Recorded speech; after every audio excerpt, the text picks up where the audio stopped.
You are still tuned into the Power Station Energy 100. This is Econo Chat. Let's Talk Business with Mr. Daniel Steinman and myself, Elsa Bitibinyani.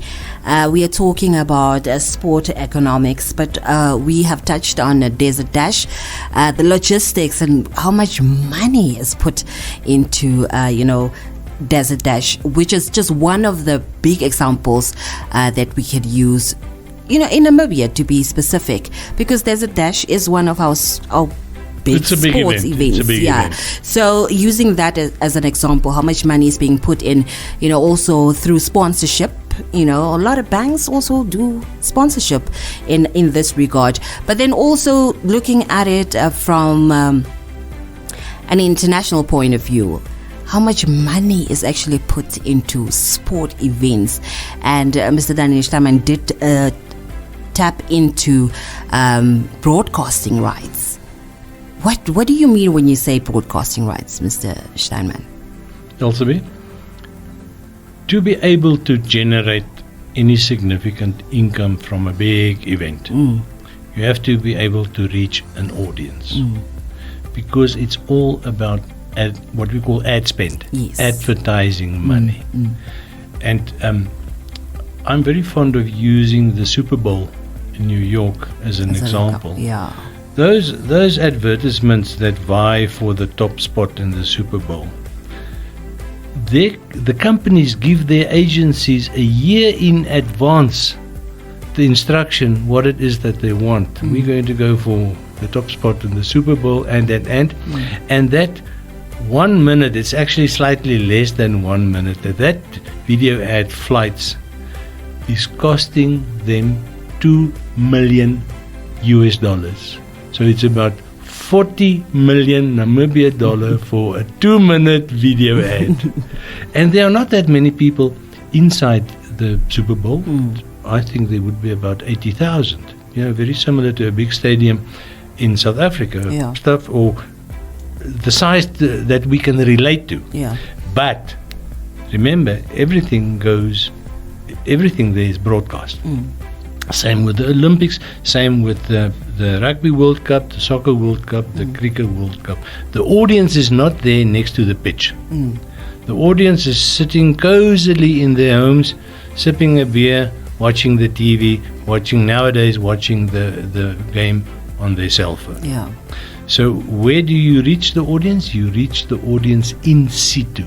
And that is just a fancy terminology, meaning you reach the individual there where he or she is, where they at live. The comfort, And now you when you look at broadcasting rights, it is the money that local broadcasters are prepared to pay the people who the companies who are responsible for the actual the camera work, the footwork next to the pitch, to get this into a stream that can be sent via satellite across the world and can be viewed by 500 million people, 1 billion people, 1.5 billion people, even 2 billion people.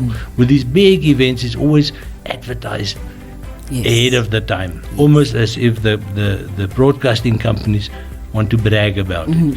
Well, if we look at our little Namibian context, I'm sure if you reach an audience of 2 billion people, 2,000 million people, it's 1,000 times more people than there are in the whole of Namibia. If you reach them in a single event, you charge for the privilege to be able to stream that event. And with the Rugby World Cup, you saw the same thing. It's very expensive.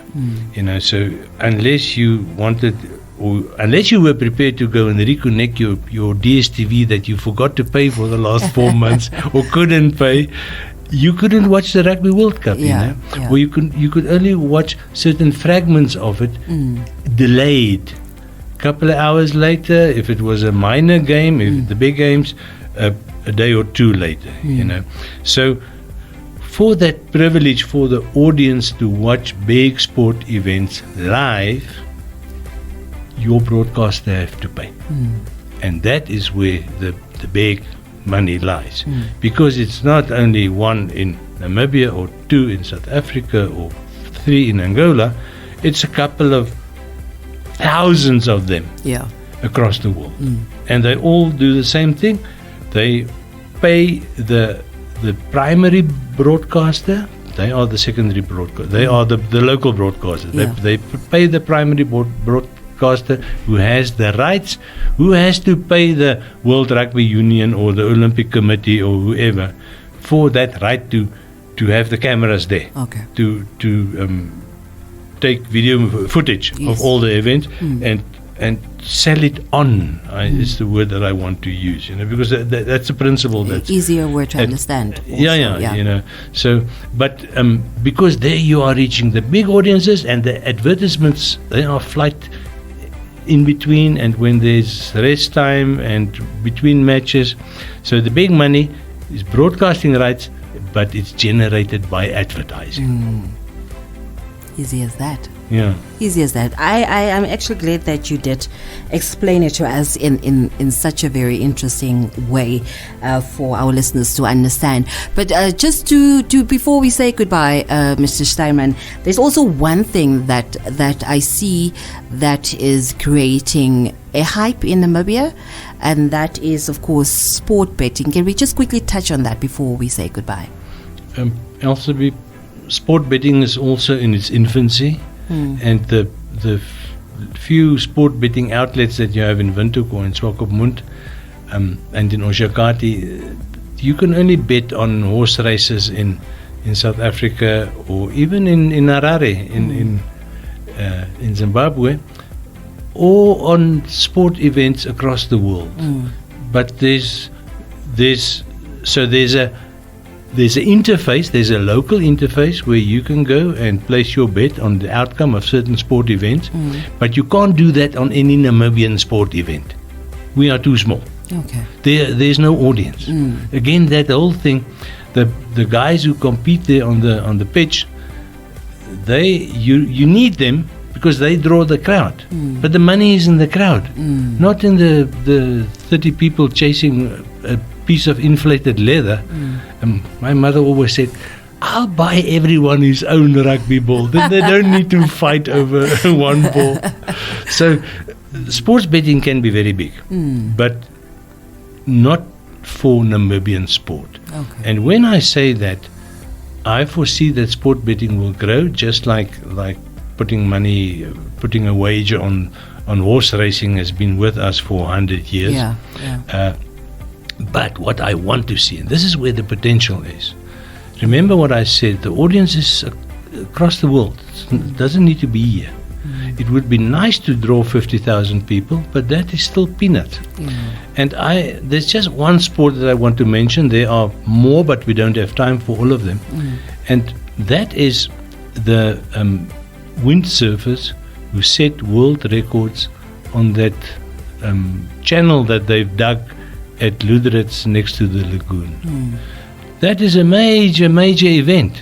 That thing is, if you look at similar events in Argentina and in Chile, it's big, it's huge. And here, nobody knows about it. Afterwards, with a little bit of PR work from the people who organize it, you get an idea of the new speed records that they set. But that is so popular across the world that it has the potential to become an international sport window for Namibia.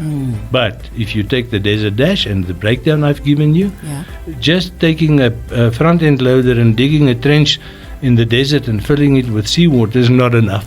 Of course. That is the very basic. That's where they compete. But that is a weird type of sport. I mean, how many windsurfers do you know who set world speed records? No. You see the whole point. But it's an immensely popular spectator sport. Yeah, it is. But the people don't want to stand there next to the channel in Luderitz's wind. They want to sit in their lounge their own home. and watch it on the telly or on the telephone. And that is the whole principle. There are more. There are in flying. There are similar events in the desert dune sailing. There are very unique